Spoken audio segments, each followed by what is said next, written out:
Welcome to the Slop Farm. Enjoy the video. You begin by preparing the device and tools. You need developer options active and ADB installed on your computer.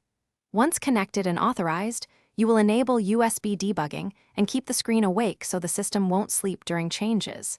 Make sure to note current battery percentage and device temperature. This gives you a safe baseline.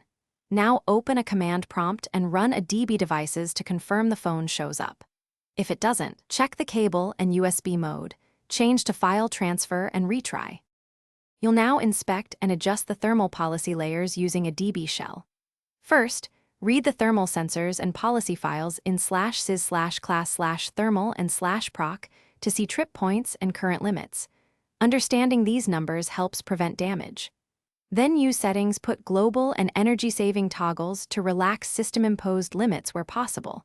Make incremental changes, not big jumps. Next, switch the CPU governor to performance or a less aggressive interactive profile to reduce throttling.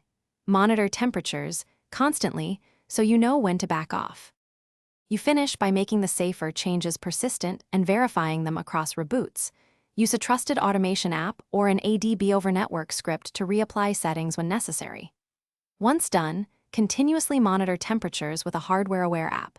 Make sure to set a conservative maximum, such as 45 to 50 degrees, and revert immediately if readings exceed that. If you experience crashes or battery drain, restore defaults, reboot, and inspect kernel logs for errors. Remember, undoing changes is your fastest path to stability if things go wrong. Thanks for watching. Consider subscribing if we helped you today.